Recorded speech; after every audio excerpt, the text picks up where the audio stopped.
So hello guys good morning. तो आज के दिन पे मेरा पहला जो ट्रेड था ना, तो आज के दिन আমার সকালে যে ট্রেডটা ছিল সেটাতে না আমার একটা ছোটোখাটো স্টপ লস হিট হয়, রাইট। তো আমি এখান থেকে আমার আরও দুটি কোয়ান্টিটির মতন আমি এক্সিট করার চেষ্টা করব। খুব সুন্দর স্পাইক এসছে, রাইট। তো দুটি কোয়ান্টিটি আমি এখান থেকে, আর এটা যখন ভাগবে না আরও টপ লেভেলের ভাগবে, রাইট। কেন বলছি এটুকু?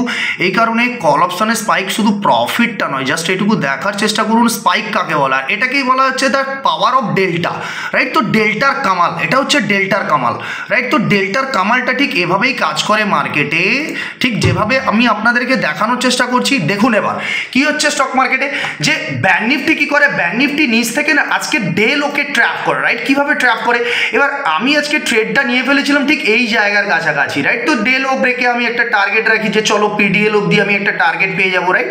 বাট আমাকে ছোট্ট করে একখানা এখানে নিয়ে চলে যায় আমার কাছ থেকে 5-6 হাজার টাকার কাছাকাছি, রাইট। অ্যান্ড নেক্সট আমি কি করি, এখান থেকে যখন আমি কিন্তু, রাইট, এইটুকু লজিক তো ক্লিয়ার থাকে না যে কমসে কম মার্কেট প্রিভিয়াস ডে হাইলোর মাঝখানে পড়ে রয়েছে। দ্যাট মিনস এখানে মানে যে কোনোভাবে যে কোনো কিছু, এই উপরে গেছে, এই নিচে চলে এলো, আবার এই উপরে গেল, আবার এরকম করতে পারে। সো আই ওয়েট করি, আমি ওয়েট করি। আর ওয়েট করি কিসের জন্য? The let's it's come above the delta line, delta লাইনের উপরে আসতে দিন একে। তো যখন মার্কেট তার ডেল্টা লাইনের উপরে পৌঁছায় আমি আমার টপ লেভেলটাকে এক্সিকিউট করে দিই, মাথা ক্লিয়ার হয়ে যায়, ভাই চলো আব তো হাম উপর চলেঙ্গে, রাইট। তো ফটাফট দেখো আমার এখান থেকে ওই যে সামান্য আমার এসএল ছিল সেখান থেকে এইখানের এগেনস্টে আমি নানা করেও খুব ভালো রকমের স্পাইক পেয়ে গেছি, 138-44 পয়েন্টের কাছাকাছি স্পাইক। আর যদি সেটা আমি অপশানে বলি, এই যে 5000-এর লস রিকভারি করে আমার এখানে 10,000, ওভারঅল 4,000 5,000-এর কাছাকাছি আমার এখন প্রফিট আসছে, রাইট। সো তোমাকে তোমার লজিক যখন তুমি ক্লিয়ার রাখবে না, তখন তুমি এবারে বলো ভাই তুমি অপশানকে কেন বাই করলে, তুমি অপশানকে কেন রাখছো? Yes, this is the power of growing bull kit.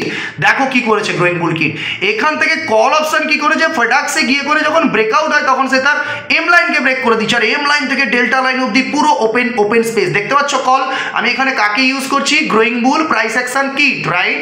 And same things দেখো এখানে কি হচ্ছে পুটের মধ্যে, পুট দেখো কি করছে, পুট ফাটাফট এসে করে কি করছে, তার ডেল্টা লাইনকে ব্রেক করছে। আর দিস ইজ ক্লিয়ার না যে একদিক যখন বলছে কথা যে তোমার মধ্যে গুড বায়ার প্রেজেন্স আসছে, আর আরেকটা দিক কথা বলছে যে this is a point of selling, এখান থেকে সেলাররা খুব ভালো পরিমাণ পুশ করছে, তোমার এই মুভমেন্টে বাইংটা কল সাইডে করা দরকার, রাইট। সো সঠিক টুল কিট যখন আপনাকে সঠিক ডিরেকশন দেবে তখন কিন্তু এই রকম ভাবেই প্রফিট বুকিং হবে, রাইট। এরকম ভাবেই প্রফিট বুকিং হবে, রাইট।